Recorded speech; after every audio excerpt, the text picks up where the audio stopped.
What I'm gonna show you guys in this video is a little graphic. You're gonna see footage of me popping different pimples and cysts, as well as the footage of what they look like days and weeks afterwards. So if you're not ready for that, you might just want to click off. This video is for you if you have acne and you want to learn how to get rid of it faster, but you also don't want to have a scarred and pitted face after you're able to get rid of that acne. And if you don't care about that, then just leave to another video. But as somebody who's actually gone through all of this, I wish I would have paid attention to what I'm about to tell you in this video, because it would have saved me a lot of time, a lot of pain, and a lot of scarring. I'm a big fan of videos that actually get straight to the point, so that's exactly what we're gonna do right now. I have tons of examples I'm gonna show you throughout this video, but let's look at this first one because it's pretty bad. So I had this huge cyst on my forehead. It was filled with pressure, and my girlfriend at the time, she wanted to pop it. It was a bad idea, but I said, sure, let's film it, right? So as you can see, she's pushing really hard and she does finally get the white out.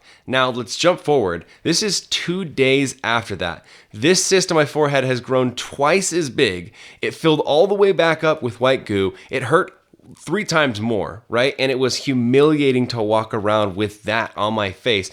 And it took that cyst over 6 months to go away after that. When we have a pimple or a cyst, we always think about getting the white goo out, right? And if we do that, it'll go away faster. It makes sense, but it's actually not true. Now, we've all been there, right? We have a pimple with a white head and we say, okay, let's do this. We get into the mirror really close up, we push on it with our fingers, and we can feel, literally you can feel that pressure. You're like, it's very close to popping, but it's just not quite there. So we push a little harder and it's almost there. You're like, maybe I'll just give it one last push, and if it pops, I'll be done. If it doesn't, I'll be done. And you push. And if it doesn't pop, then you immediately have regret. Our face is red, it's inflamed, it looks like a battlefield, and your pimple is still there. And at best, it does pop. And we feel like it looks better. We have that momentary relief because some of the white goo is gone. Maybe it doesn't look quite as big, but here's what changed my mind 180 degrees when I learned it. This is freaking crazy. So when we try to pop a pimple, we think about bursting that top layer of skin by putting enough pressure until it finally erupts, boom, right? But what we do not know is that that pimple has a sac, right? The top part is what we see, that's the white head, but there's also a bottom part of the sac that's below the skin.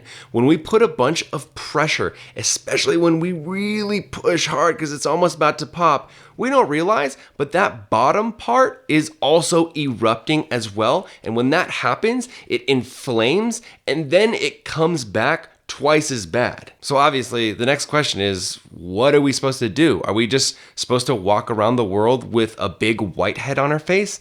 Well, yes. I know, it sounds crazy, but that is exactly what I want you to do.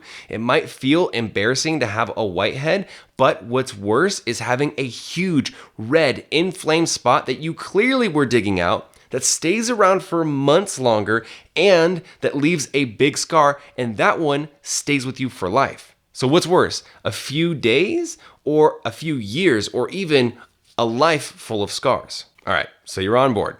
So what happens now when we leave it alone? It's gonna take a few days. Sometimes, yeah, it can even take up to 2 weeks, I know, but I'm telling you, it's a lot better than a cyst that you pop that stays for months and then eventually comes back anyways. So what'll happen is eventually that white goo in there is gonna harden, and then it's just going to naturally fall out while you're sleeping or while you're taking a shower. That hot steam is gonna hit it and then it's gonna just fall out. And then there's gonna be a hole there from where that white pit was. But by the next day, it'll be gone without having caused a scar or causing a tear from you popping that pimple. I know that this whole idea, this method is really hard to do, but try it. It's gonna change your life, because after you do it successfully 2 or 3 times, you're going to realize and see that it lets you heal in weeks instead of in months. And if you need to wear like a beanie or a hat, you can, but honestly, don't do that. Don't let people shame you. Be proud of yourself. Just rock who you are. You'll gain a lot of confidence from doing that. But I'm telling you, try this and authentically try it. don't touch your acne. If you're watching this video, I'm assuming that you probably have acne. So if you don't know what I do here on this channel, I have a ton of videos that can help you. So look through my channel, and then I'll also link one of my favorite videos up in the corner up here, but also try my acne method program. I designed this because I spent a lot of time making mistakes so I could figure out the best way to clear my acne. But if I knew what I knew back then, what I know now, I could have saved myself so many years, and I wish I would have been able to do that. I would have gotten a clear face way faster. Check it out. It's theacnemethod.com. And if you're looking for my favorite skincare brand for mild to moderate acne, keeping that clear, and also for acne scarring, because I did deal with a bit of that, check out Banish. They have by far the best brand out there. I also have a couple of videos talking about that as well, so I'll link that in the corner. That way you can go see how I use the products and what exactly they do. Give the video a thumbs up if it was helpful, subscribe if you're not subscribed already, and I'll see you guys in the next video.